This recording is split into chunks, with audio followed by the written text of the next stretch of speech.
Part 2. For days, life in the village remained unchanged, at least on the surface. The blue folk still rose with the light, moving in harmony with the land. They tended to the fields, hands brushing against the golden crops, harvesting what was ripe, planting what was new. Smoke curled from the outdoor kitchens, where the scent of freshly baked bread mingled with the earthy aroma of the village. Music still played in the evenings, a symphony of soft rhythms made from wood, stone, and the strange resonance of this world's natural elements. To anyone watching, it seemed as though nothing had changed, but Gid couldn't shake the feeling that something was wrong. He hadn't heard any news of the sick folk. Had they recovered? If so, wouldn't there be some sign of celebration? Some acknowledgement, even in the quiet way the blue folk expressed themselves? Or had something else happened? Something unspoken? Perhaps the leader had chosen not to tell him more.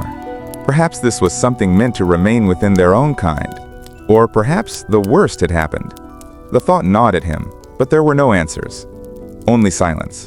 And so, despite his unease, he tried to convince himself that maybe, just maybe, everything had gone back to normal. Until the morning, everything changed. Gid awoke to a sound he had never heard before. Music. But not like before. It wasn't the lively, rhythmic sounds of their evening gatherings. It wasn't the gentle, peaceful hum of nature interwoven with melody. This was different. It was slow, heavy, a deep, hollow sound that clung to the air like mist. It was sorrowful. A sound of mourning. Gid bolted upright, his pulse quickening. A weight settled in his chest, pressing down as he swung his legs over the side of the bed. He moved quickly to the window, pushing aside the woven covering to peer outside. The village was still, unnaturally so. The blue folk stood motionless in front of their homes, their eyes all turned in the same direction. No one moved, no one worked, no one even acknowledged each other. They simply watched, and then he saw it. At the front of the procession, walking with slow, deliberate steps, was the leader. His dark, swirling markings seemed deeper, heavier in the dim morning light, as if burdened by something unseen. His hands were clasped behind his back, his head slightly bowed, and behind him, a group of blue folk followed, carrying something. No, carrying two somethings. Gid's stomach twisted. He threw on his cloak, the one woven from dried vines, its rough texture pressing against his skin as he moved. He rushed outside, pushing through the hushed crowd, his breath short, his heart hammering in his chest. He needed to see. He needed to know.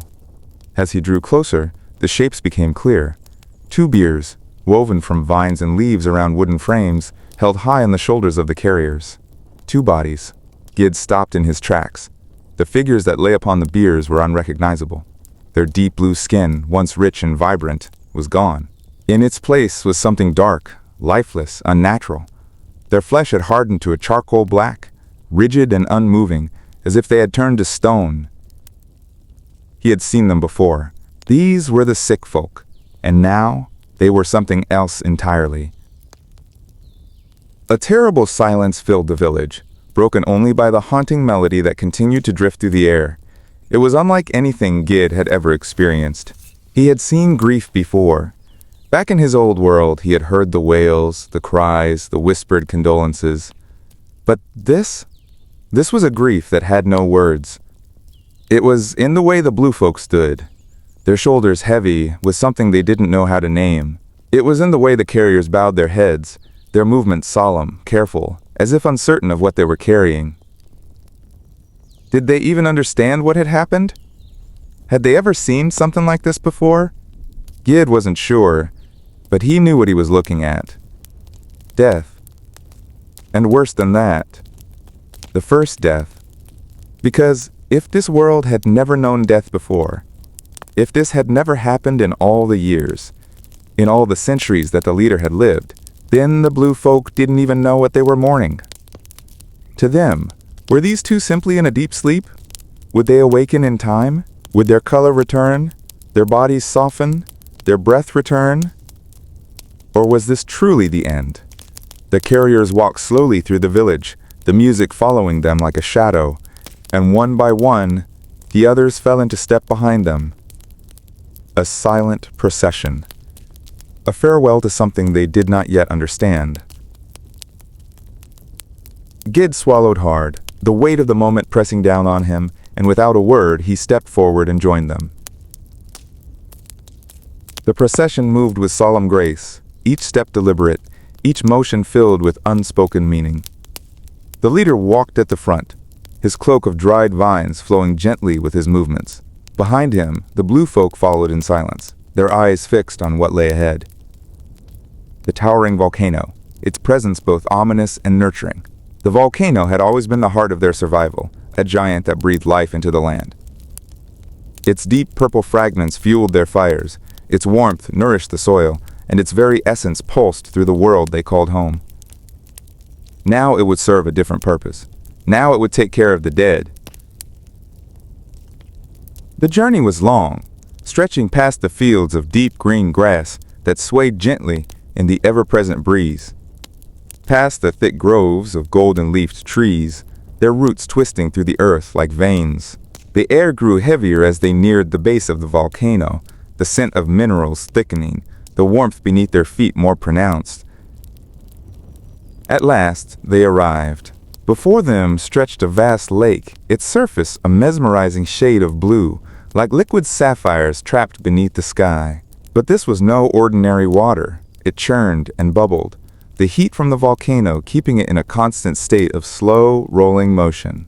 Every few moments, thick blue bubbles rose to the surface, swelling before popping with a soft hiss, releasing a faint mist that shimmered in the air. The carriers moved forward, their pace careful, precise. They approached the lake's edge, lowering the biers with reverence.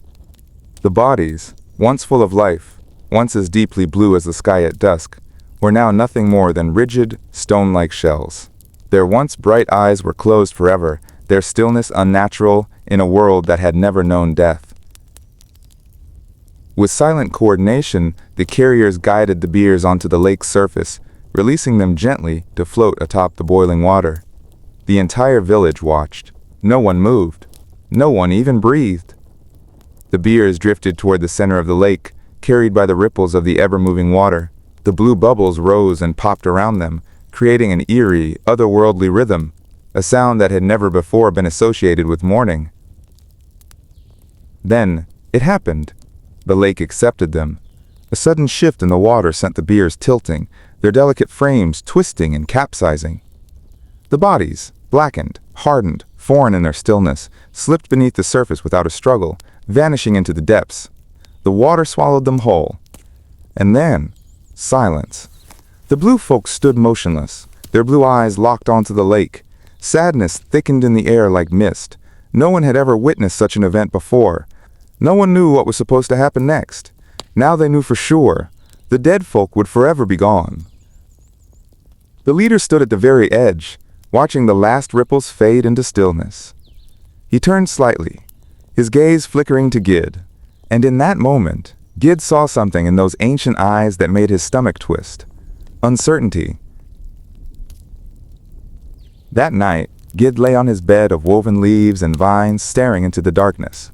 Sleep refused to come. He turned onto his side, willing himself to push the thoughts away. But they wouldn't leave him. No matter how much he tried to convince himself otherwise, the truth gnawed at him.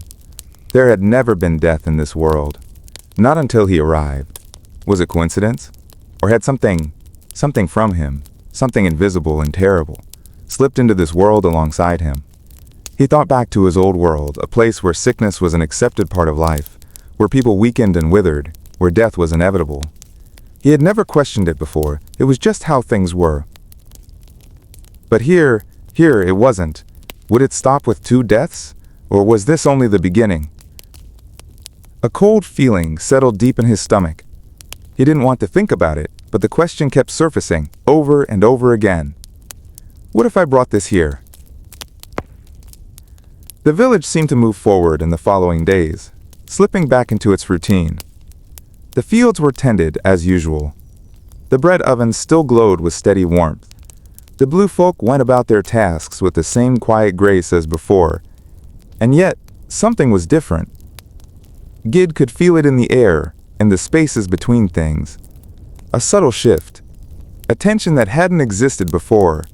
It wasn't obvious, not at first, but the more he paid attention, the clearer it became. The communal gathering still happened, but less frequently. When music was played, the melodies carried a weight they hadn't before, haunting, slow, uncertain. The songs felt different, infused with something new. Sorrow. And then, there were the glances. He started noticing it in small ways. Some blue folk still looked at him with the same quiet warmth as always. But others hesitated. Some would glance at him, only to look away just as quickly. Some didn't meet his eyes at all anymore. Was it real? Or was it just in his head? Gid wasn't sure. Maybe it was his own guilt-twisting things, making him see doubt where there was none. Or maybe, just maybe, they were beginning to wonder the same thing he was. Had he brought death into their world? The worst had yet to come. At first, it was just a few. A handful of blue folk reported feeling weak, unable to move from their beds. Their deep blue skin had lost its vibrancy, fading to a dull, lifeless shade. Then, the numbers grew. A week passed, and it wasn't just a few anymore. It was a dozen. Then, 2 dozen. And still, more fell ill with each passing day. The village was no longer the peaceful, thriving place it had been. A shadow loomed over everything. The once lively communal spaces grew eerily quiet. The music that had become such a cherished part of their culture was played less and less, its melodies replaced by an uneasy silence. The scent of freshly baked bread, once a sign of warmth and life, no longer carried the same comfort. Fear had taken root. The illness followed the same cruel pattern each time. First, the victim's energy drained from them, as if something unseen was slowly pulling them into the earth. Then, their vision blurred until they could no longer see. Their once bright blue eyes faded into empty, dark voids. Eventually, they became so weak, they couldn't even lift their hands. They simply lay there, unmoving, trapped in their own failing bodies. It was as if the life was being stolen from them, piece by piece. Gid felt the stares. At first, they were subtle, fleeting glances, hesitant and unsure. But as more blue folk collapsed into sickness, the looks grew sharper, lingering on him longer than before. Some of the villagers avoided him altogether, others studied him in silence, their expression unreadable, yet heavy with meaning. And why wouldn't they suspect him? He had been asking himself the same thing. He was the only outsider here. And before his arrival, there had never been illness in this world. Never. Was it him? Had he brought this? Did something inside him, something from his old world, infect this place? A world that had never known sickness before?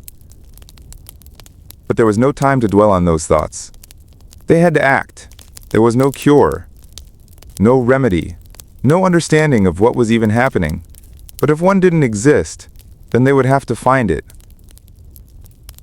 Gid had not yet been infected, but how long would that last?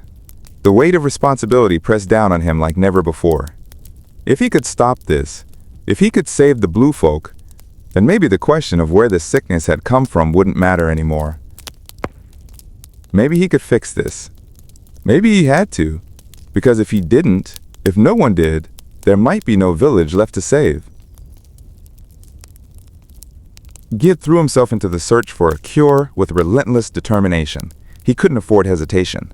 Too many lives were at stake.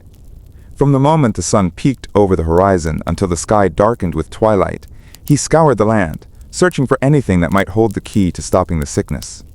He began by seeking knowledge from the blue folk, turning to the village leader and anyone who might know of plants with healing properties. Through careful gestures and exchanges, he learned of herbs that soothe pain, leaves and roots, used to restore strength after exhaustion. But none of them had ever been used for sickness, because sickness had never existed in this land before. The leader, though silent as ever, watched him closely, assisting where he could. Others, despite the growing suspicion in their gazes, still guided him to the plants they knew best. He had worked tirelessly, pushing himself past exhaustion. He wandered deep into the forests, where towering trees hummed softly with the wind. He waded through thick, blue-green underbrush, his fingers brushing over every plant, every vine, every root that might hold an answer.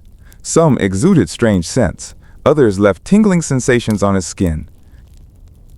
He collected them all, stuffing his satchel until it overflowed with nature's offerings.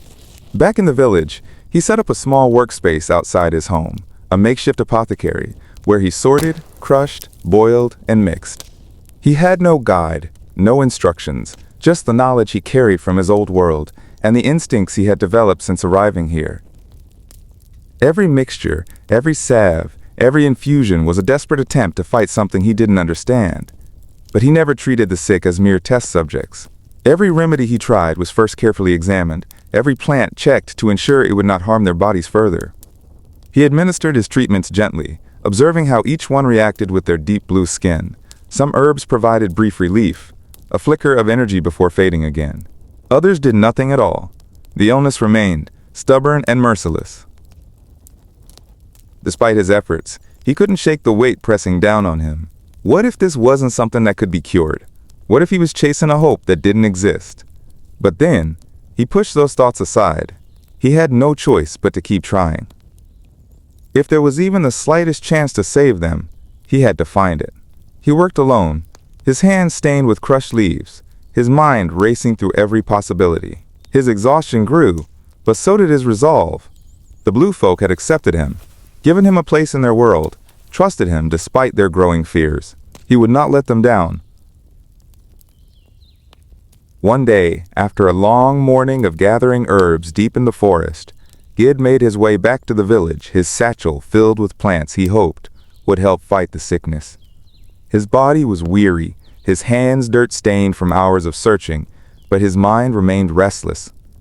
No matter how much he worked, the illness still spread, and time was slipping away. As he passed the communal house, something unusual caught his eye. A strange, pulsing glow flickering from within. It wasn't firelight. It wasn't the gentle bioluminescence that naturally radiated from the blue folk. This was different. Stronger. Alive. Curious. Gid stepped closer, his footsteps light, his breath shallow as he peered inside. What he saw made him freeze. The village leader and a group of elders, the pillars of the community, sat in a perfect circle on the smooth earthen floor. Their eyes were closed, their hands clasped together. Their breathing was synchronized, slow and deep, as if they were all part of the same entity. But the most striking thing was the glow. A brilliant blue light radiated from their chests, intensifying with every exhale, merging at the center of their circle. Then, right before Gid's eyes, something began to form. A small, pulsating orb of energy hovered in the middle of the gathering, trembling, shifting. At first, it was no larger than a seed, but as the pillars continued their silent ritual, it began to grow, stretching and twisting, taking on a more defined shape. Arms. Legs. A head. Gid's breath hitched. The blue glow dimmed just enough to reveal smooth, deep blue skin. A childlike form lay at the center of the circle, curled as if in slumber. The glow within its closed eyes slowly faded, like the last flickers of a star before dawn. The ritual ended. The pillars opened their eyes in unison, releasing their clasped hands. For a moment, no one moved. Then, the leader reached forward and placed a hand on the newborn's forehead. Gid stood there, unable to look away. For as long as he had been here, the number of blue folk had always been the same. There had never been births, never been deaths. Until now. The realization sent a chill through him. Had the elders sensed the threat to their people? Had they known that death, something their world had never experienced, was creeping into their perfect existence? Was this their answer, to bring forth new life before their numbers dwindled? Gid swallowed hard. The blue folk had never feared death, because it had never been part of their reality. But now, for the first time, they were fighting against it. The elders barely hesitated. As soon as the first new blue folk took their first breath of life, they restarted the ritual. Their determination was unwavering. If their people were disappearing, they would create more. Once again, they sat in a perfect circle, bodies steady, their glowing blue chests rising and falling, in perfect rhythm. The air felt charged with energy, thick with an unseen force that pressed against Gid's skin. He could feel it, like static before a storm. Then, it happened. A new orb blinked into existence in the center of the circle, small at first, then growing larger with every synchronized breath of the elders. It pulsed, its glow intensifying, stretching, morphing, taking shape. The second blue folk was about to be born. But then, something went wrong. A sudden flicker. A disruption in the harmony. The leader's chest light dimmed. His body trembled. His breathing grew unsteady. And then, he collapsed. A sharp gasp rippled through the group as the elders broke their formation. The delicate balance shattered. The second forming blue folk, the unfinished life, flickered violently and then vanished. The glowing orb was snuffed out, leaving only darkness where life was supposed to be. Panic set in. The elders rushed to the leader, their hands hovering over his fallen form. They touched him gently, trying to wake him, but he remained still. Gid's stomach dropped. He knew. The leader had fallen sick. His deep blue skin had already started fading to gray. His breath came in weak gasps, his body limp, his normally piercing blue eyes struggling to stay open. For a long moment, nobody moved. The weight of what had just happened was too much. If the leader, the one who had lived for centuries, the one who had seen things no one else had, could fall, then there was no stopping this disease. Gid clenched his fists. This changed everything. His sense of urgency turned into desperation. This was no longer just about helping the sick. It was about saving the heart of the village. He could no longer afford trial and error. He needed a cure now. So he pushed himself harder. His days blurred together, filled with endless treks into the forest. He hunted down every medicinal herb, crushed leaves between his fingers, tested roots, boiled extracts. He visited the sick, watched their symptoms, tried to understand. He barely ate. He barely slept. His only companions at night were the flickering glow of his lamp and the whispers of the forest. There were nights when he felt himself slipping, when exhaustion gnawed at his body like an unseen predator. One night, he was deep in the woods, his hands caked in dirt, eyes burning from lack of sleep. And then, everything went dark. He had passed out, right there in the forest, his body finally giving in. When he woke up the next morning, the first thing he saw was the sky, a deep, endless blue, stretching far beyond the treetops. His limbs felt heavy, his head pounded. But he didn't stop. He pushed himself up, dusted off the leaves sticking to his skin, and without hesitation, he kept going. He had no choice. The leader, the village, was running out of time. For weeks, Gid had scoured every corner of the vast, mysterious forest, searching tirelessly for a cure. He had wandered through towering groves, waded through misty marshes, and climbed rocky outcrops covered in tangled vines. In that time, the forest had become as familiar to him as his own hands. He knew every twisted root, every sprawling branch, and every glistening leaf, as if they were part of his own world. And in turn, it almost felt like the forest knew him, whispering to him through the rustling leaves and guiding him deeper into its secrets. One day, while pushing through a dense thicket in search of new medicinal herbs, something unusual caught his eye. Tucked between the gnarled roots of an ancient tree, a strange plant pulsed with an ethereal glow. Unlike anything he had ever seen before, it radiated a brilliant blue light, flickering as though it were alive, as if it had been waiting for him. As he stepped closer, the glow intensified, the light pulsing in rhythmic waves. It was as if the plant was responding to his presence, welcoming him, calling him closer. He knelt beside it, brushing away the damp moss surrounding its base, and discovered something even more peculiar, a smooth sphere emerging from the ground, fused to the plant's sturdy stem. The sphere, a bulbous tuber, shimmered like a gemstone, its glow steady and mesmerizing. Gid reached out cautiously, his fingers brushing against the warm, slick surface. He could feel the energy humming within it. Could this be the key? The cure he had been seeking? Without hesitation, he carefully plucked several of the glowing plants, bundling them together before making his way back to the village. Once home, he worked quickly, slicing into the strange tubers with his knife. The moment the blade pierced the skin, a fragrant, almost otherworldly aroma filled the air, sweet yet earthy, deep yet invigorating. He had never smelled anything like it before. The blue glow faded from the cut pieces, but the scent only grew stronger as he dropped them into a clay pot over a slow fire. As the tubers cooked, their fragrance became even richer, filling his home with an intoxicating warmth. The liquid in the pot turned a soft, luminescent blue, shimmering gently. When Gid finally tasted it, his eyes widened. It was unlike anything he had ever experienced. Sweet, savory, with a depth of flavor that sent warmth coursing through his veins. It was not just delicious. It felt powerful. The moment the first bite touched his tongue, Gid froze. A rush of warmth flooded his body, spreading from his chest to his limbs, like stepping into sunlight after a bitterly cold night. His aching muscles, sore from weeks of relentless work, unclenched. The exhaustion weighing him down vanished, as if he had just awoken from the deepest, most restful sleep of his life. He stared down at the steaming dish in disbelief. This wasn't normal.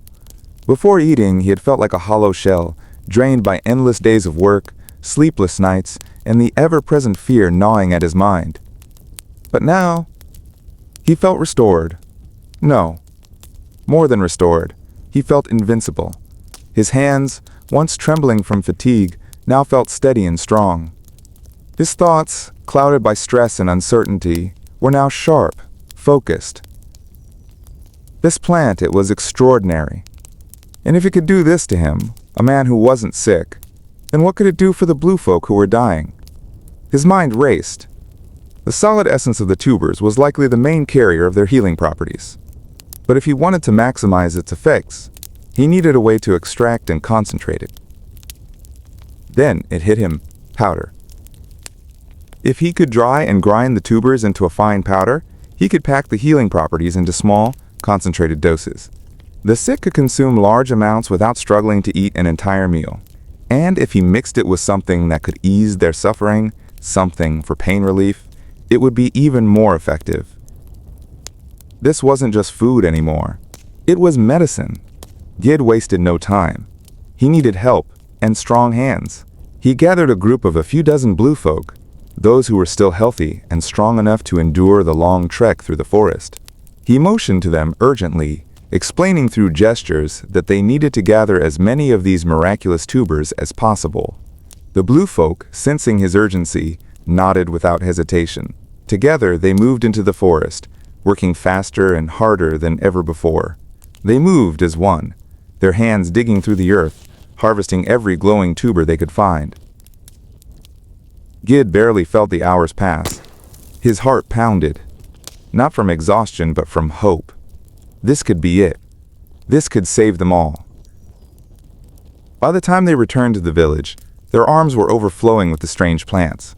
Baskets upon baskets were filled with the glowing tubers, each one holding the possibility of a cure. But gathering them was just the beginning. Now they had to process them. With urgency burning in his veins, Gid led the group outside the communal house. There he organized a massive operation. Some folk washed the tubers, scrubbing them clean of dirt. Some peeled and sliced them, laying the pieces out to dry. Others prepared the grinding station, setting up a massive millstone to crush the dried tubers into the finest powder possible. The rhythmic grinding of the millstone filled the air, a steady, determined sound that echoed across the village. For hours upon hours they worked, their bodies moving in sync, driven by the same unspoken purpose, to save their people. At first, it was just the group Gid had gathered, working tirelessly. But as the hours passed, more folk arrived, drawn by the urgency radiating from those already working. They didn't need to be asked. They simply knew. Once the tubers were reduced to fine powder, Gid took it a step further. He mixed the powder with the extract of a herb known for pain relief, ensuring that each dose would not only heal, but also bring comfort to those suffering. He then shaped the mixture into small, smooth balls, easy to swallow in large quantities. They worked through the night. The lamp burned low, flickering as shadows danced across the walls. Gid's hands moved with purpose, rolling the medicine into perfect spheres. His eyes burned with fatigue, but he refused to stop. They needed enough medicine for everyone, and most importantly, they needed to save the leader. Time was slipping through their fingers, but for the first time in weeks of darkness, Gid felt it. Light. Hope was no longer just a dream. It was here. And he would not stop until every last blue folk was saved. Over the next several days, the village sprang into action. Gid and the healthy folk divided into small groups, each carrying bundles of the carefully prepared medicinal pellets wrapped in large leaves. They moved swiftly through the village, stopping at every home where the sick lay bedridden, their deep blue skin now dull and lifeless. Gid himself visited the leader first. The elder lay still, his breath shallow, his once piercing blue eyes dim, barely reflecting any light. Kneeling beside him, Gid carefully placed a few pellets into his hand, gesturing for him to swallow. The leader obeyed without hesitation. In every home, the same scene played out. The sick folk, too weak to lift their heads, accepted the pellets from the hands of their loved ones. Some had to be helped, their bodies so drained that even swallowing seemed an effort. The healthy folk watched and waited, hope flickering in their eyes. At first, nothing. A heavy stillness filled each home, mirroring the anxious quiet outside. The blue folk stood motionless, watching, waiting. Then, something changed. The leader's breath deepened, his fingers twitching ever so slightly.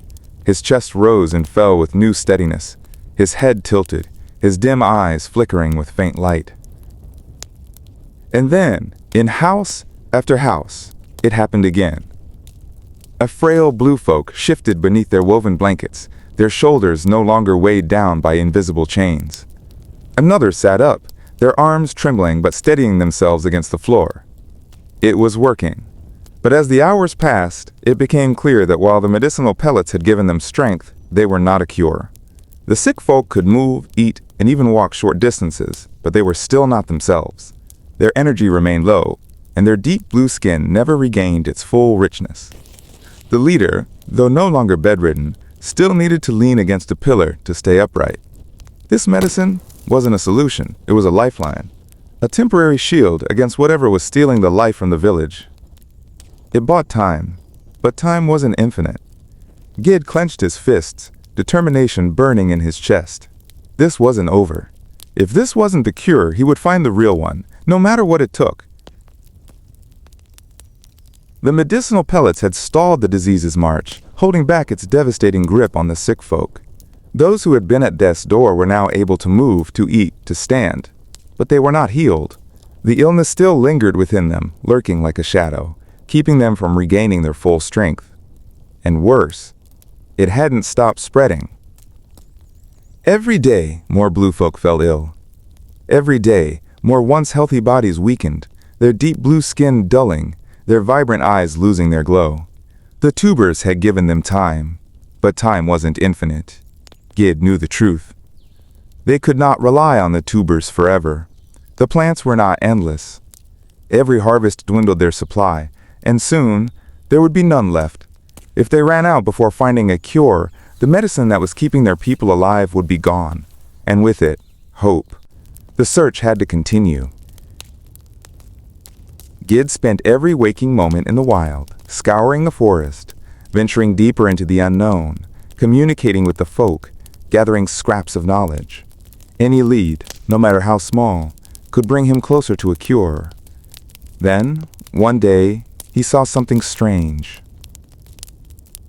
While searching for medicinal plants at the foot of the great volcano, he stumbled upon a clearing near the boiling blue lake, the same lake where the two dead folk had been laid to rest.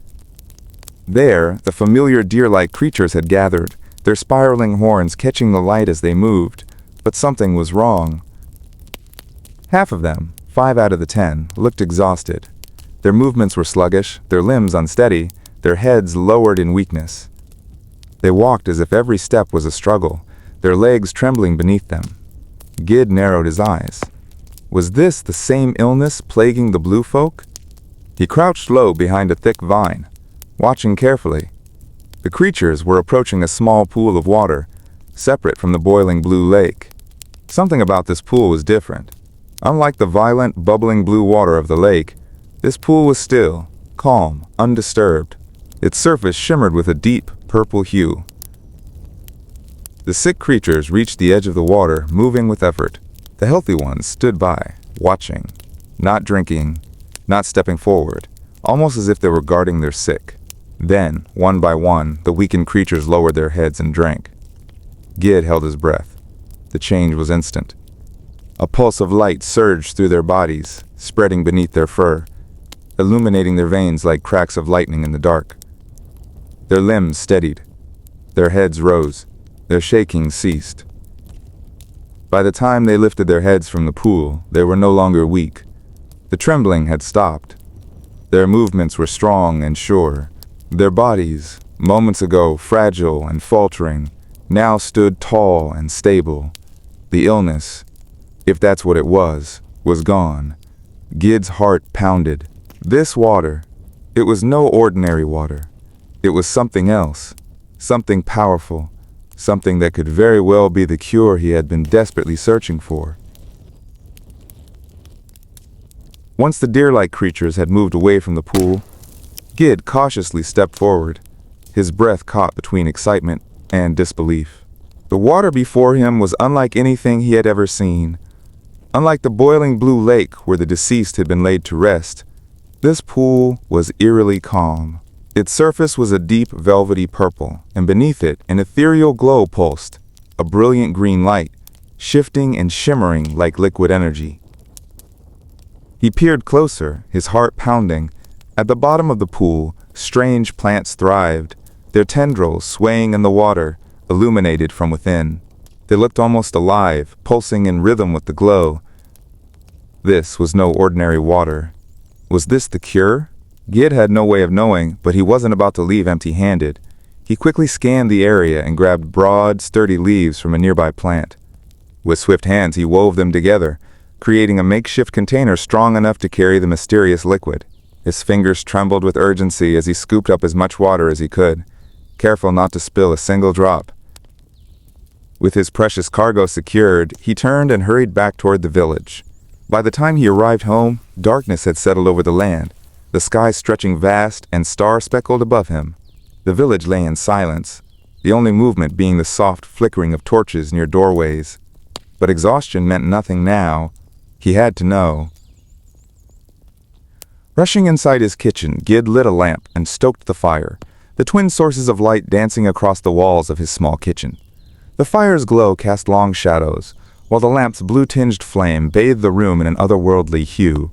He placed the container on the wooden counter and stared at it for a moment.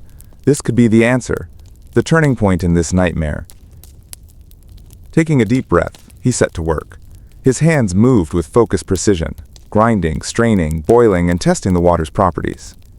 He worked tirelessly, poring over every detail, determined to unlock the water's secrets. This was it. This moment could decide the fate of the entire village. As the water bubbled and boiled, Gid leaned forward, his eyes locked on the shifting colors within the pot. Steam rose into the air, curling like ghostly tendrils toward the ceiling. Time passed, and slowly, the once fluid water thickened.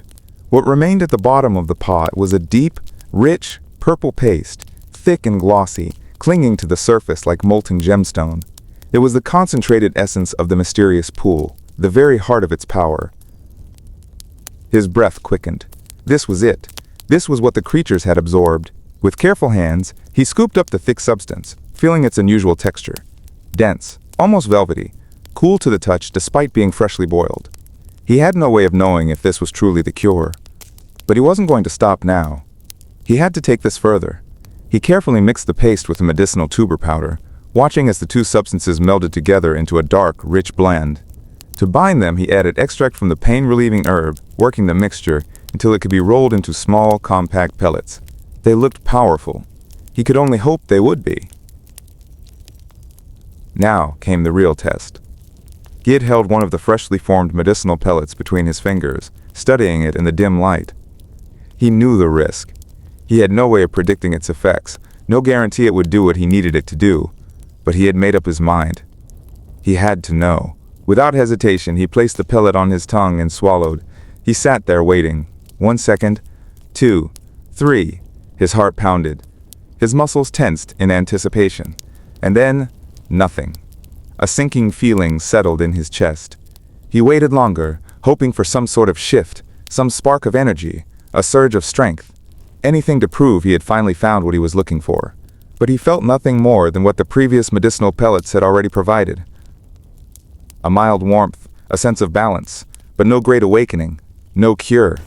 Disappointment clawed at his gut. His mind raced for answers. Was it a failure? Or was it because he himself wasn't sick? If he wasn't affected by the illness, how could he possibly feel its cure? He exhaled sharply. That was it.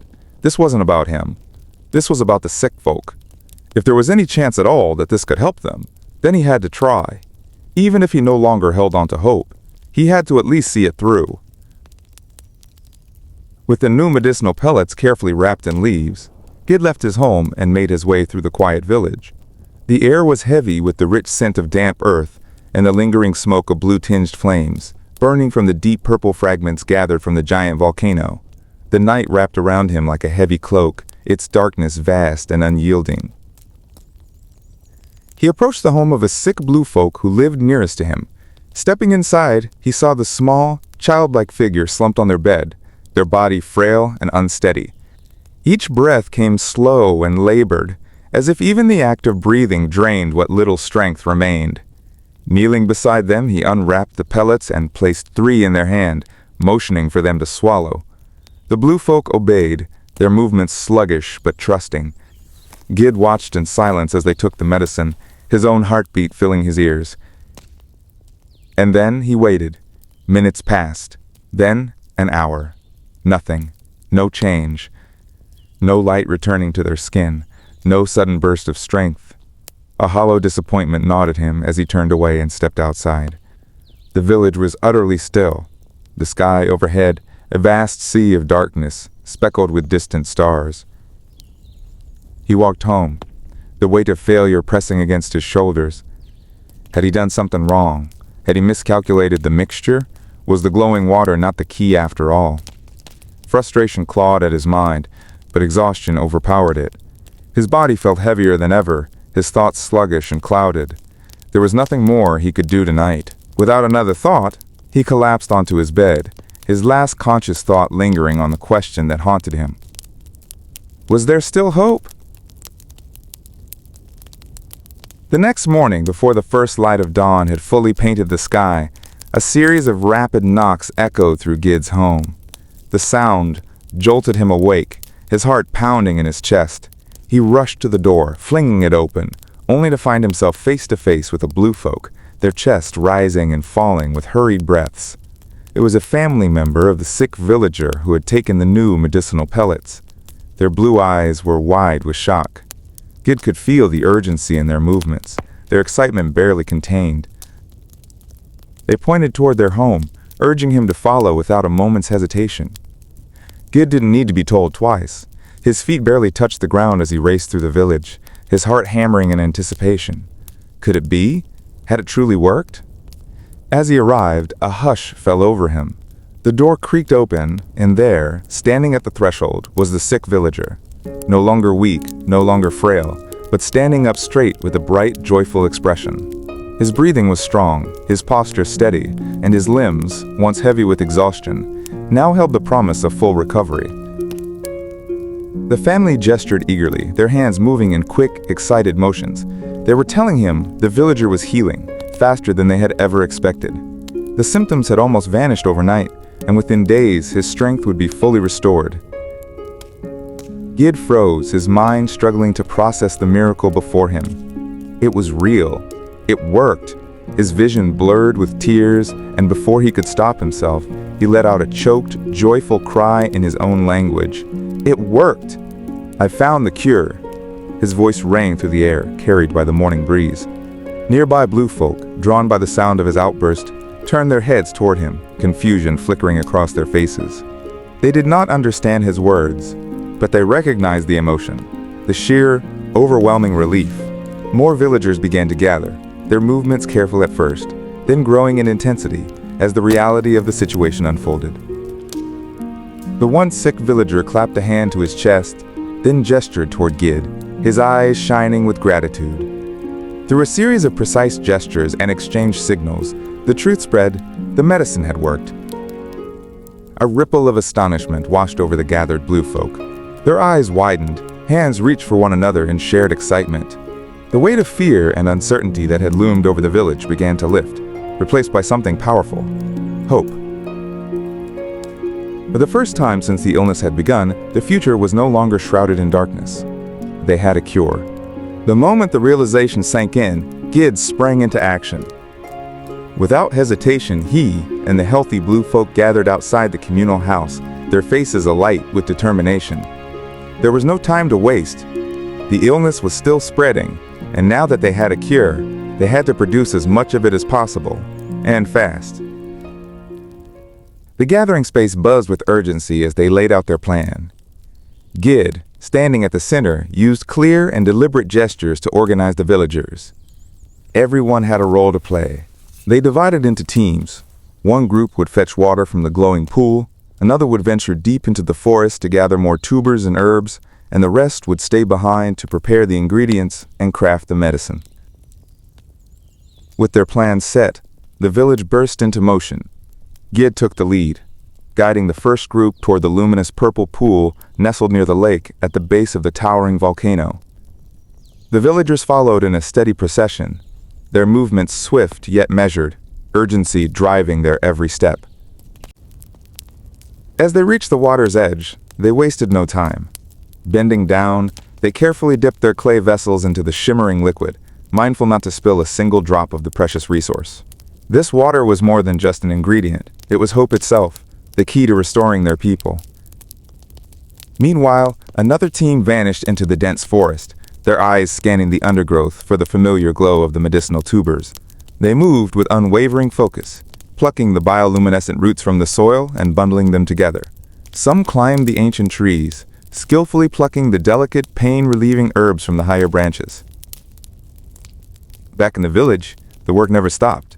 The communal space transformed into a bustling medicine workshop, filled with the rhythmic sounds of grinding and the crackling of fire. Around the flames, shreds of deep blue tubers were carefully laid out to dry, their rich color darkening as they hardened.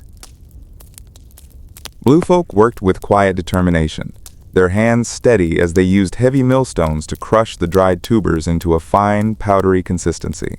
Nearby, others carefully extracted the potent liquid from freshly gathered herbs, their fingers expertly pressing and straining every last drop. Once prepared, the medicinal tuber powder was carefully blended with the herb infusion, the mixture thickened with the deep purple paste, a precious extract obtained by boiling the medicinal water down to its most potent form. The ingredients melded together into a rich, pliable dough, the essence of the cure itself. Gid moved through the workshop, his keen eyes inspecting every step of the process. His hands, practiced and precise, worked swiftly as he shaped the small, round medicinal pellets, ensuring each one was formed with the perfect balance of potency and consistency. Every batch had to be flawless. Lives depended on it. There was no rest. Day and night, the village worked tirelessly. Every fresh batch of medicine was rushed to the sick, delivered with urgency. The transformation was almost miraculous. One by one, the afflicted began to recover. Their strength returned overnight, their once weary limbs now firm and steady. But what amazed Gid the most was the unyielding spirit of the blue folk. Even those who hadn't fully regained their strength refused to stay idle. They joined the efforts, some still weak but determined to help in any way they could. They crushed herbs with trembling hands, stirred boiling mixtures while seated, and carried supplies even if they had to pause to catch their breath. Even the leader, usually a figure of quiet guidance, stepped forward to work alongside them. He moved among his people, his hands just as stained with crushed herbs and medicinal paste as theirs. What had once been a village consumed by fear and sickness was now alive with hope, unity, and purpose. And as Gid looked around at the determined faces, the glowing firelight reflecting in their blue eyes, he knew one thing for certain. This was no longer just his fight. This was their fight, their victory, their survival. They had turned the tide. Together. Days turned into weeks, and with each passing sunrise, the village witnessed a transformation unlike any before. The once ailing blue folk, who had teetered on the edge of life, now stood strong and full of energy. Their deep blue skin, once dull and lifeless, regained its natural richness, pulsing with vitality under the glow of the village lights. There was no sign of illness left, not even a trace. The sickness had been defeated. As the realization settled over the village, an uncontainable joy spread through the hearts of the people. That evening, for the first time in what felt like forever, the village came alive with celebration. By the glistening stream that ran through their home, the blue folk gathered, their silent laughter ringing through their gestures and movements. Long wooden tables were laid out, draped with freshly woven fabrics and piled high with food. Warm bread fresh from the mud ovens, golden root vegetables roasted over open flames, steaming bowls of fragrant broth infused with wild herbs. The air was thick with the rich aroma of the feast, mingling with the crisp scent of the flowing water. Bright blue lanterns, flickering gently in the evening breeze, lined the stone paths of the village, casting a glow upon the scene. When viewed from afar, it was as if the land itself had become a mirror of the night sky, speckled with twinkling blue stars. Music filled the air, deep, rhythmic beats, gentle hums, the sounds of hands drumming against hollowed-out logs and feet stomping in perfect harmony. The blue folk swayed together in synchronized motion, their bodies moving like ocean waves, their expressions filled with pure, unspoken gratitude. Even the dog-like creatures of the village darted through the gathering, their smooth tails wagging wildly as they weaved between their companions. In the shimmering stream, blue-skinned fish leapt joyfully, as if they too understood the victory that had been won. This was not just a celebration, it was a moment of rebirth, but even in their joy the village did not forget. At dawn, as the first light of day painted the horizon in soft hues of purple and gold, the blue folk made their way to the sacred lake, where their fallen companions had been laid to rest. They stood in silence, their large blue eyes fixed on the lake's restless, bubbling surface. An unspoken thought passed through them all. The two who had perished, their bodies hardened like charcoal sinking to the depths below, had not been forgotten. It was as if the lake itself had absorbed their essence, transforming grief into something greater. Had their final rest gifted the nearby pool its healing power? No one knew for certain, but the thought lingered, settling deep in their hearts. With careful hands, they placed delicate, glowing flowers around the lake's edge, their soft luminescence reflecting off the churning waters, a quiet tribute to those lost, a promise that they would always be remembered. A stillness fell over the villagers. No movement, no sound, just the silent understanding shared between every soul present. They had survived, but it was not without loss. The seasons passed, though he hardly noticed them anymore. Time had a strange way of slipping through his fingers, like water through the cracks of a stone. Years turned into decades. The village thrived, peace endured. But Gid had changed. He saw it in the reflection cast on the smooth, glossy stones by the riverbank, in the still surface of the stream before it rippled away. His once dark hair had faded, streaked with silver like threads of moonlight woven through the years. His beard, too, had grown long and gray, a testament to the life he had lived here. But when he looked up from the water's surface, gazing at the blue folk who passed by, he saw no such change in them. They were the same as the day he arrived, ageless, untouched by time. Their deep blue skin remained smooth, their bodies forever as youthful and strong as before. If the years had touched them at all, they had left no trace. Gid was the only one who aged. Yet he had long since stopped questioning it. There was nothing unnatural about them, not to him. If anything, he was the strange one, the only shifting thing in a world that otherwise remained the same. And though he was different, they respected him. The village looked to him now not just as a companion, but as a pillar of their world. The healer, the innovator, the one who had saved them. Gid, the human who had become part of something greater than himself. Life in the village was peaceful. Too peaceful. He knew every sound by heart. The soft rustling of leaves when the wind carried whispers through the trees, the bubbling of the sacred lake, the gentle hum of the night creatures stirring in the darkness. He knew the scents of the village, the familiar earthy aroma after rain, the distant sweetness of fruit ripening in the trees. It was still the most beautiful place he could have ever imagined, and yet its magic no longer took his breath away. There were no more surprises, no more moments of wonder that made his heart race with awe. He had done what he was meant to do. He had saved lives, built, learned, given everything he had to give. He had seen it all before, and he knew exactly what each day would bring.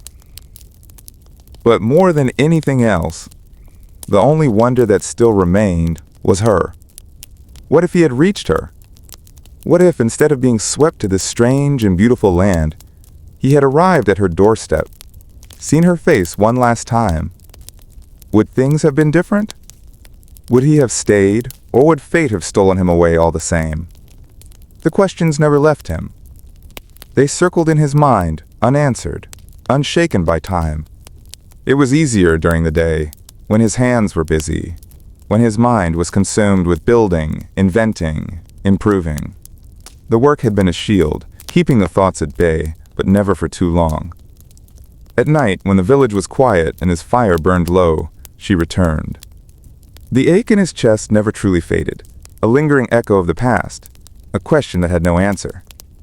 Some nights, sleep eluded him, leaving him to stare at the smooth, dark ceiling where the blue-tinged firelight from the deep purple fragments flickered and swayed like distant stars. And in those hushed hours, when the world felt the stillest, a single thought always crept in. Was she somewhere far away, gazing at the same sky, wondering about him as he wondered about her? And then, eventually, sleep would claim him, but the longing never faded. Each evening, after his work was done, Gid strolled along the beach, his bare feet pressing into the cool, damp silver sand. The waves whispered against the shore, where scattered pebbles gleamed with color. He walked with no destination, just his thoughts as his only companion. The sky would shift from deep orange to velvety indigo, and the scent of salt and wind filled his lungs. Then, one day, something broke the endless rhythm of the tides. A wooden chest, its lid flung wide open, lay half buried in the sand, its edges worn by time and water. Inside, it was empty, but the sight of it sent a shiver through him. It was a relic of the world he had come from, a world he had not seen in what felt like a lifetime. Another day, a single leather boot washed up on the shore, its surface cracked from exposure, the laces tangled with strands of seaweed. Then more things. A broken lantern, a torn piece of sail, a rusted knife. Month by month, the sea carried in its hands the fragments of a place that felt more like a dream than a memory. Each piece left him wondering, was his old world truly so far away? Had another ship met its end in a merciless storm, just as his had? Was there someone else, lost and alone, drifting toward an unknown fate? Yet, for all that this island had given him, safety, purpose, even admiration, there was one thing it could never offer: love. Not the love he received from the blue folk, the silent respect they showed him, the way they accepted him as one of their own. No, it was something else entirely. Something deeper, something he had never known, yet ached for, like a missing piece of his soul. He had never felt the warmth of a woman's embrace, never traced the curve of her hand with his own, never knew what it was like to have a heartbeat for someone else, to feel a connection that went beyond words, beyond reason. And here, in this strange and magical land, such a thing seemed not to exist. There was no distinction between man and woman, no companionship of that kind. The blue folk, with their deep, knowing eyes and their silent, unshakable bond with one another, had no need for it. They existed in harmony, complete in a way he could never be. Gid ran a hand through his graying beard, staring at the horizon where the sky kissed the sea. If he did not seek love now, then when? The years were already slipping past him, faster than he could hold on to. One day, his legs would no longer carry him across this beach. His strength would wane, his time would run out. And if he did nothing, he would leave this world never knowing what it meant to be truly loved. Gid knew, deep in his heart, that he would never return to the land he once called home. That chapter had closed the moment the storm had cast him upon this island's shores. But if he were to set sail again, it wouldn't be to retrace his path, it would be to reach her. The thought burned within him like an unquenchable fire. He had been so close. Just days away from his destination, when the merciless storm had shattered his ship, tossing him into the clutches of this unfamiliar world. That knowledge alone fueled his determination. If he had been near before, then surely, if he tried again, if he braved the sea just a little longer, he would reach her place. The decision took root in his mind, firm and unshakable. Without hesitation, Gid set to work. Near the beach, where the waves whispered to the shore, stood an ancient tree, taller than any he had seen before, its trunk thick and strong. It would be the perfect vessel. With his axe, its blade forged from the island's sharp blue stone, he began the arduous task of felling the towering giant. The first strike echoed through the forest, the rhythmic pounding a testament to his resolve. Hours turned into days as he labored in solitude. He told no one of his plan, not because he distrusted them, but because he feared they wouldn't understand. The blue folk had given him everything: acceptance, purpose, a place in their world. But love? That was something they had never known, something he alone carried in his heart. Once the tree had fallen, the real challenge began. Hollowing it out was no easy feat. The wood was dense and unyielding, resisting his axe with every strike. Blisters formed on his hands, sweat dripped from his brow, but he did not stop. He carved, chipped, and dug, but after days of work, the boat had barely begun to take shape. Frustration gnawed at him. Was he even meant to leave? Then, one morning, as the golden sun broke over the horizon, he sensed movement. He turned to see a group of blue folk approaching, led by the village leader. The elder's presence was as timeless as ever, his swirling patterns shimmering under the morning light. He stood still, observing Gid with quiet understanding. Gid hadn't spoken of his plan, yet they knew. Perhaps they had sensed it in the air, in the way he carried himself, in the longing that lingered in his every movement. The leader met his gaze, his expression unreadable. Then, slowly, he nodded, a silent gesture of approval. What happened next took Gid by surprise. Without a single word, the blue folk stepped forward and began to work. They didn't ask why. They didn't question his decision. They simply understood. Some gathered tools, others brought stones to sharpen his axe, while a few began smoothing the boat's interior with expert hands. Their silent unity transformed the daunting task into a marvel of efficiency. By nightfall, what had once been a fallen tree had become a fully formed vessel, its smooth frame gleaming under the starlight. The boat was magnificent, larger than Gid had imagined, sturdy enough to carry not just him, but 3 others of his size. At the stern, a wooden frame had been carefully fastened to support a canopy woven from thick vines and broad leaves. Though crafted from the island's natural resources, it was built to endure, a testament to the skill and dedication of the blue folk. Gid wasted no time in preparing for the voyage. He gathered supplies: a knife with a handle of island wood, its blade a brilliant blue stone honed to razor sharpness, a wooden chest filled with clothes woven from plant fibers, and, most importantly, a fishing line crafted from a translucent vine, its hook carved from the thorn of a jungle plant. This would be his lifeline, a means of survival during the long days at sea. Alongside these, he carefully secured several wooden vessels filled with fresh water, their sturdy frames sealed tightly with woven fibers to prevent spillage. Water would be just as crucial as food, and he made sure to carry enough to sustain him on his uncertain journey. As the final preparations were made, Gid stood back and gazed at the boat before him. His heart pounded with anticipation.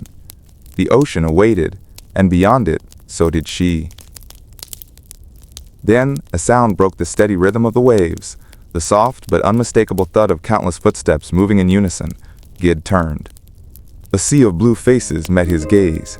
The entire village had gathered, standing together in silent farewell.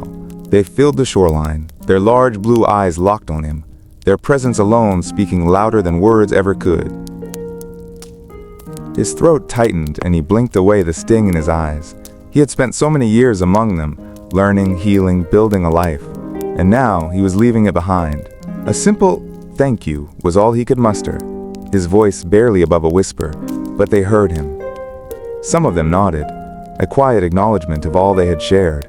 Then, a few blue folk stepped forward, carrying gifts in their outstretched hands. The best fruits of the island, ripe and golden, their scent sweet and familiar. Flowers that shimmered with colors never seen in his old world, their petals glowing softly in the morning light, and most importantly, the strength-healing medicinal pellets, the very ones that had saved them all. They placed each offering carefully onto the boat, ensuring nothing would be lost to the sea. The provisions would last him a month, perhaps more, but beyond that, he would be on his own. Gid exhaled, gripping the edges of his boat. This was it. The moment he had thought about for so long, yet now that it was here, it felt impossibly heavy. He turned back one last time. The blue folk stood as they always had, quiet, unwavering. They did not wave, did not reach out. Yet their presence alone was enough. They had accepted him once, and now they accepted his choice to go. With a final nod, Gid stepped onto the boat, guiding it away from the shore. The water carried him gently, the waves lapping against the wooden hull. He stood, watching the blue folk grow smaller and smaller, their silhouettes fading into the morning mist. And then, they were gone. Only the endless sea lay before him now. The first day. The sun hung high in the endless blue sky, its golden light shimmering on the vast ocean. The waves rolled gently, lulling Gid into a peaceful rhythm as his boat glided forward. It had been so long since he had last sailed, and now, with the open sea stretching endlessly before him, he felt an unexpected sense of exhilaration. The wind carried the familiar scent of salt and freedom, ruffling his graying hair. He leaned back, letting the warmth of the sun seep into his skin, the wooden boat rocking beneath him. For the first time in years, there were no responsibilities, no tasks demanding his attention, just the sea, the sky, and the quiet hum of his own thoughts. His fingers brushed over the carefully packed food supply, a generous variety of fruits and provisions gifted to him by the blue folk. Their kindness had ensured he would not go hungry, and with each bite of the sweet, exotic fruit, he was reminded of the home he had left behind. But as he lay on his back, gazing up at the sky, his thoughts drifted elsewhere. To her, the one wonder that had never left him, the one question that had never been answered. What if he had reached her all those years ago? What if he had never been swept away to this land? Would she have even remembered him? The waves rocked the boat softly as the sun dipped lower, painting the horizon in deep orange and violet hues. He let the thoughts come and go, carried away like whispers on the breeze. The second day. The rain came at dawn, a steady drizzle at first, then growing into a heavier downpour. The rhythmic tapping of raindrops against the wooden boat filled the air as Gid sat beneath the makeshift roof, grateful for the protection. But as he drifted farther from the island, something changed. At first it was subtle. The glowing flowers, the ones that had pulsed softly with vibrant colors when he had first set sail, now seemed dull. Their once luminous petals had faded, and in the dim light they looked ordinary. Just like any flower from the old world, Gid furrowed his brow. These flowers usually glowed for days. Had something drained them, or was it the distance from the island itself? He picked one up, turning it over in his hands. It no longer pulsed with that otherworldly energy. The magic that had once thrived within it had simply vanished. Then, he noticed the fruits. The bright, brilliant colors that had once made them look almost ethereal had dulled. Their rich scent, which had filled his boat when he first set sail, had faded into nothing. He held one close, inhaling deeply. Nothing. It was as if they too had lost the very essence of the land they came from. A strange unease settled over him. The realization was clear. The further he traveled from the island, the more the gifts of that world withered. The third day. By midday, the flowers had begun to wilt under the sunlight. Their once beautiful petals crumbled at his touch, their colors drained completely. The soft glow that had once illuminated his boat at night was gone. In their place was the scent of decay, a sharp, sour smell that filled the air. Gid sighed and carefully gathered them, dropping them one by one into the sea. The water swallowed them whole, carrying them away, back toward the island that had given them life. The fruits, too, had begun to spoil. Dark spots appeared across their surfaces, spreading rapidly. What had once been a month's worth of food was now dwindling before his eyes. His provisions, his lifeline, were disappearing. He clenched his jaw, watching as the waves rocked his boat. He had expected this journey to be difficult, but now an unsettling thought crept into his mind. Had he underestimated just how much the island had provided for him? Had he underestimated just how different the worlds truly were? The fourth day. The horizon stretched endlessly, a vast, unbroken line where the sky met the sea. No land. No sign of anything but water in every direction. It was as if the world had shrunk, leaving only him and the ocean. Gid reached for the side of his boat, where he had begun marking the passing days with a sharp fragment of shell. 3 lines. He carved another, pressing harder than necessary, as if emphasizing that he was still here. That time had not swallowed him whole. The air carried the thick scent of rot. He turned to his dwindling food supply, grimacing as he inspected the remaining fruits. Many had spoiled beyond saving, their surfaces darkened, the once sweet aroma replaced by a foul stench. Flies had begun to gather, tiny black dots swarming around his provisions. With careful hands, he salvaged what he could, washing the last of the edible ones with seawater before placing them beneath the shelter of his boat's roof. The rest, the ones reduced to mush, their skins splitting and leaking juices, he cast overboard.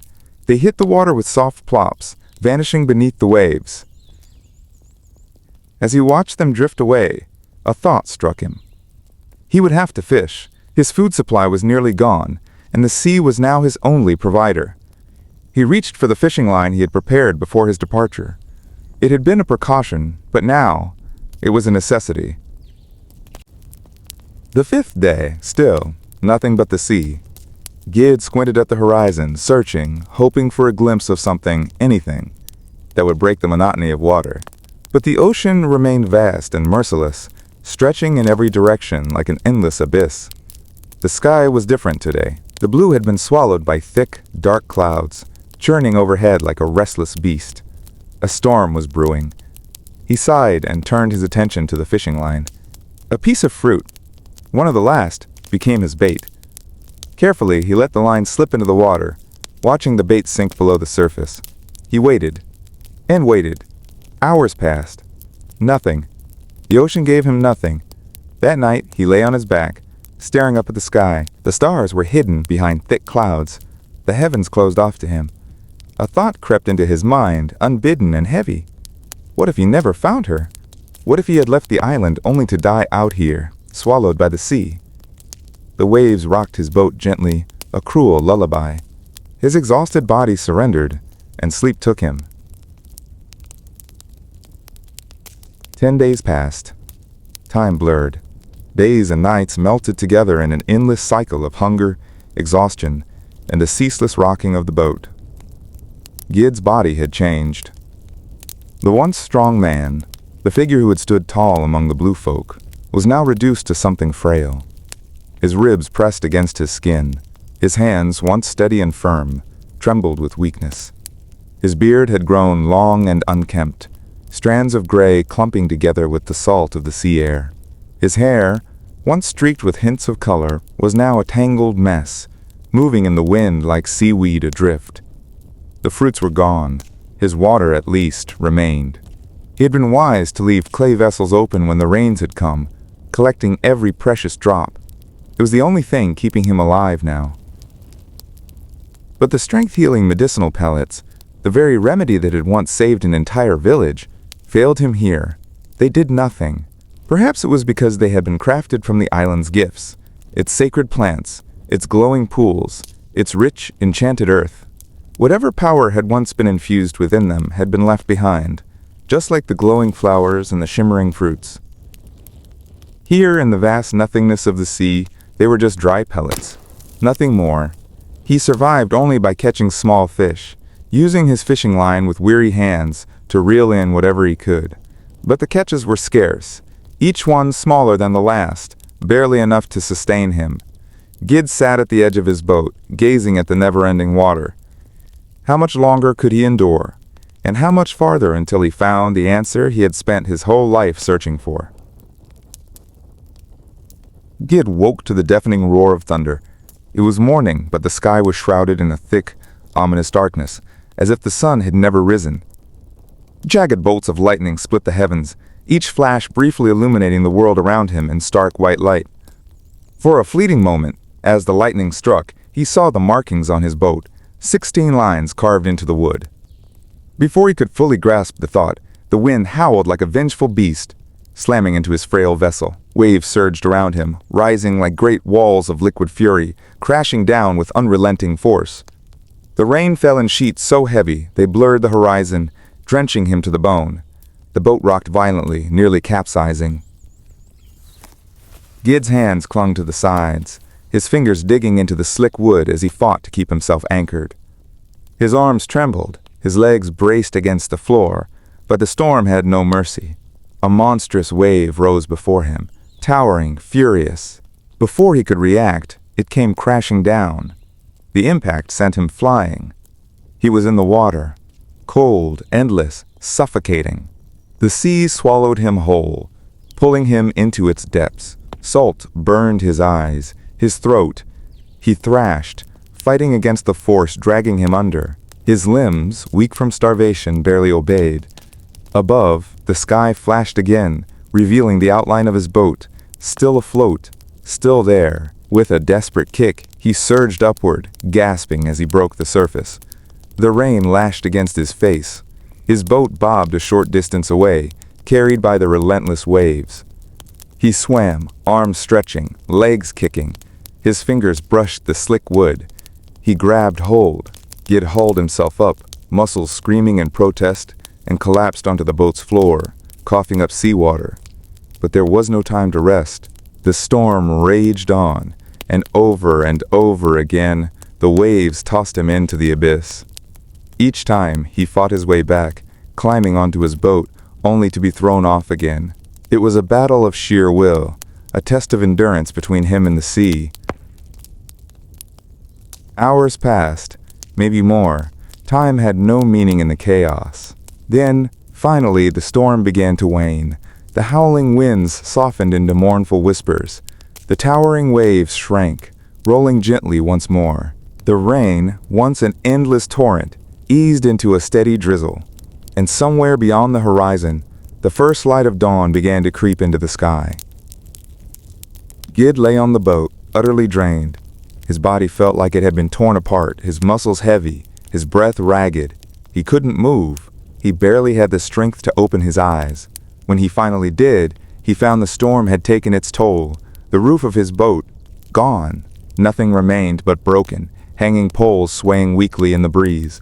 His supplies, whatever little he had left, had been swept away. He was left with nothing but the bare wood beneath him, his aching body, and the endless sea stretching in all directions. He had survived, but for how much longer? Day 25th. Gid's eyes fluttered open, but he could barely see. A blurry haze of light and shadow filled his vision, and for a long moment, he wasn't even sure if he was awake or still drifting in some fevered dream. His body felt impossibly heavy. His limbs no longer obeyed him. He tried to move his fingers, but they remained still. He tried to shift his legs, but they might as well have been stone. He couldn't move. He lay sprawled on the bare wood of his boat. the rough surface digging into his skin, but even the pain felt distant. His body had long since given up screaming in protest. He had no more strength to fight it. There was no more roof to shield him from the elements, no more food, no more water, only the vast, indifferent sea stretching endlessly around him. The sun had been merciless, its scorching rays beating down on his exposed flesh, draining what little life remained in him. And when the rains came, they offered no relief, only bitter cold, soaking him to the bone, leaving him shivering under the night sky. Now he had nothing left. His lips were cracked and dry. His throat burned with an unbearable thirst. But it didn't matter anymore. Even if there was still fresh water somewhere in his boat, even if his fishing line remained intact, he couldn't reach for it. It wouldn't make a difference. Today, he was going to die. The thought came with surprising clarity. There was no fear, no panic, just an eerie acceptance. This was it. The endless drifting, the storms, the hunger, the cold, it had all led to this moment. He had fought, endured, survived longer than he should have. But now, the sea had finally claimed him. As his mind flickered on the edge of oblivion, a single thought surfaced, one last ember of longing before the darkness consumed him completely. Her, the girl he had never met, the one whose existence he had once clung to like a lifeline, the one who had driven him forward, had kept his heart restless through all these years. What if he had reached her? What if he had seen her, stood before her, spoken to her, known what it felt like to be noticed, to be loved? But it was too late now. His breathing grew shallow, the world blurred. His thoughts unraveled like threads in the wind, and then, darkness.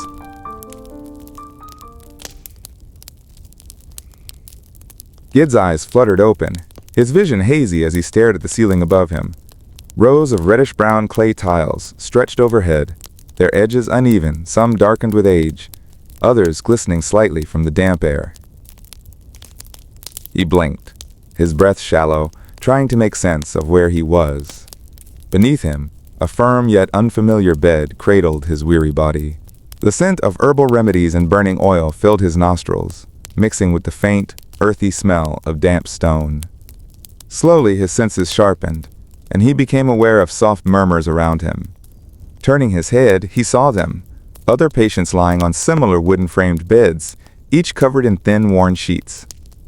Some were unconscious, their faces pale and glistening with sweat, while others groaned softly in their sleep. A handful of caretakers moved between the beds, checking pulses, spooning medicine into cracked lips, adjusting damp cloths on feverish foreheads. Is this paradise or damnation? The thought drifted through his mind like a whisper, but as his gaze traveled across the room, reality settled in.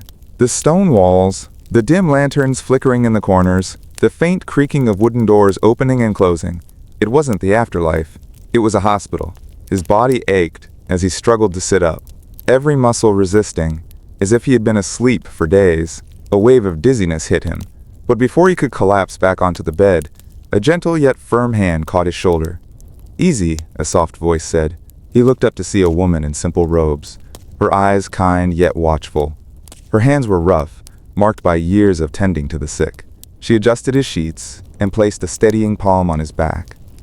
"You've been through a lot," she said, her voice soothing. "Rest. You are safe now." Gid swallowed, his throat dry. His mind raced back to the last thing he remembered. The sea, the storm, the boat tilting beneath them, the rush of icy water swallowing him whole. He should have drowned. "How?" His voice cracked. "How did I get here?" The woman smiled gently. "A fisherman found you adrift at sea, half dead but still breathing. He pulled you onto his boat and brought you here." Gid's lips parted, his chest tightening. A fisherman. Someone had saved him. "I need to thank him," he said, his voice barely above a whisper. The caretaker placed a cool hand on his forehead.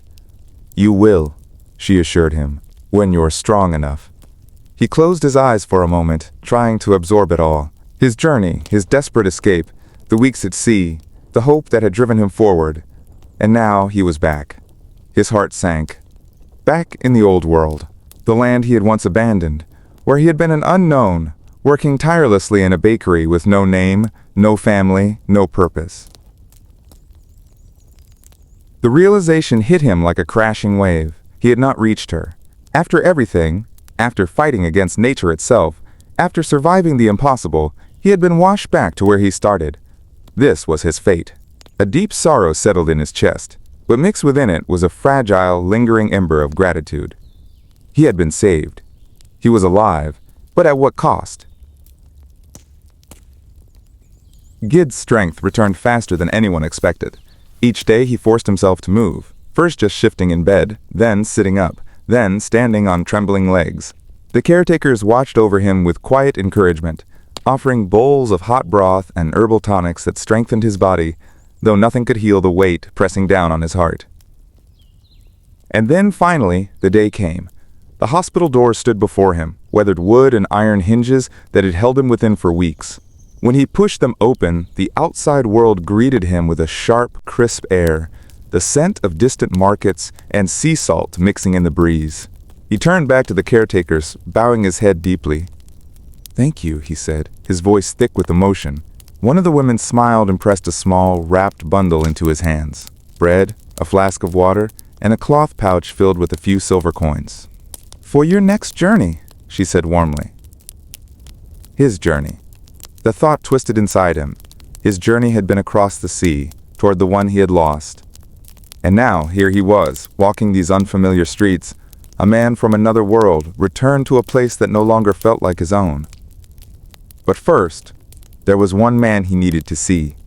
The fisherman's house was a modest wooden cottage near the docks, the kind of place where the scent of salt and fish seeped into the walls, where the wind rattled the windows with every storm. When Gid finally saw him, a weathered man with strong hands and a steady gaze, he grasped the fisherman's hands tightly, holding them with deep reverence. His lips parted, but for a moment words failed him. How could he ever express what this man had done? "Thank you," Gid finally said, his voice thick with emotion. "You saved my life," the fisherman chuckled, shaking his head as if brushing off the importance of his deed. "I did what I was supposed to do, no worries." Gid searched his face, looking for some deeper meaning in those words, but the fisherman's expression remained calm, steady, as if pulling half-dead men from the sea was no different from casting a fishing net into the waves. Gid nodded, his eyes burning with gratitude. There was nothing more to say. He turned and walked away, leaving behind the man who had unknowingly delivered him back to a world that had long since moved on without him. The town he once knew was gone. In its place stood a transformed city, stone-paved roads replacing the dusty paths of the past, towering brick structures rising where modest wooden cottages once stood. The familiar aroma of freshly baked bread still lingered in the air, yet it was now interwoven with the sharp, metallic scent of industry, the hum of machinery echoing through the streets, a world no longer waiting but surging forward at an unrelenting pace. Everything was unfamiliar. Had he truly been gone that long? He wandered for days with no destination, no home. He slept beneath awnings when it rained, curled against stone steps when the night air grew too cold. His hands, once skilled in kneading dough and shaping loaves, now trembled from hunger. Then fate intervened. The smell of freshly baked bread drew him to a small bakery at the edge of the market square, its wooden sign swinging gently in the breeze. Inside, a kind-eyed baker kneaded dough with practiced ease, the golden loaves stacked high behind the counter. Something in Gid stirred. The memory of flour-dusted hands, of fire-warmed kitchens, of long hours spent shaping dough into something nourishing. And so, he stepped inside. The owner, a sturdy man with flour streaked across his apron, eyed him warily at first. But when Gid spoke, when he told him of his years working with bread, his skill in crafting loaves that were more than just food but a piece of art, the man listened. Skepticism turned to curiosity. Curiosity turned to a test. And when Gid shaped his first loaf, molding it with the precision he had once known in another life, the baker's lips curled into a satisfied nod. "You've got hands that know their craft," he said. "I could use someone like you." And just like that, Gid had a place. The room above the bakery was small, its walls cracked with age, but it was dry, warm. A thin mattress lay in the corner, a wooden chest at the foot of it. Empty for now, but his. It wasn't much, but it was better than the streets. At night, when exhaustion weighed down his limbs and sleep crept upon him, he would stare at the ceiling, the flickering glow of the street lanterns casting shifting patterns on the worn beams. His thoughts always drifted back, to the world beyond the sea, to the blue folk, their silent language, their unwavering spirit, to the village bathed in flickering blue light, the scent of bread mingling with the sound of rushing water, and above all, to her. He had crossed an ocean for her, but fate had sent him back. Over the years, Gid's quiet talent grew into something remarkable. What started as a simple job in a small bakery turned into a legacy. His unique ability to create music from the most ordinary objects, tapping rhythms on wooden counters, whistling through hollowed-out bread crusts, captivated the townspeople. Street corners and marketplaces would hush when he played, drawn in by the melodies that carried an otherworldly depth, as if they held whispers of a distant land. At the same time, his mastery of baking became legendary. His breads, crafted with an artisan's patience and a touch of something almost magical, sold out before noon each day. Locals and travelers alike would line up before sunrise, hoping to get a taste of his golden loaves, the ones with a crisp crust that cracked perfectly beneath their fingers and a softness inside that melted on the tongue. Soon, word spread beyond the town. Taverns and famous bars took notice, inviting him to perform, filling their halls with the sound of his music. His name became known, not just as a baker, but as an artist, someone who could turn flour into gold and everyday sounds into something enchanting. But just as success had embraced him, sorrow found its way into his life once more. The kind bakery owner, the man who had once taken him in when he had nowhere else to go, fell gravely ill. A chronic disease slowly took him away, leaving the bakery in the hands of his children. They, however, had little interest in continuing their father's legacy. Instead, they chose to sell it, to Gid. With the weight of both grief and gratitude in his heart, Gid became the new owner of the town's most beloved bakery. What had once been a humble job was now his life's work, his responsibility. But he did not run it alone. As the business flourished, he hired workers, giving young apprentices a chance to learn the craft as he once had. He stepped back from the daily baking, becoming both a teacher and a guide, passing down his skills, his knowledge, and the lessons he had learned over a lifetime filled with struggle, loss, and resilience. The bakery grew, its warm light glowing late into the evenings, the scent of freshly baked bread wrapping around the streets like an embrace. It was no longer just a place to buy food. It was a place where people gathered, where stories were shared, where music sometimes still played in the quiet hours of dawn. And through it all, in the quiet moments before sleep, Gid still thought of the blue folk, of their world, of everything they had endured together. And most of all, he thought of her. The bakery hummed with energy, the rhythmic clatter of trays, the low murmur of conversation, and the comforting crackle of golden crusts crisping in the ovens. Gid moved through it all with practiced ease, greeting customers, inspecting the fresh loaves, and making sure everything ran as smoothly as the kneaded dough rising in the warmth of his shop. The rich, inviting aroma of baked bread filled the air, weaving between the wooden beams like an invisible embrace, wrapping the space in a familiar warmth. Among the many customers that afternoon, one woman stood at the counter, just another face in the steady stream of visitors.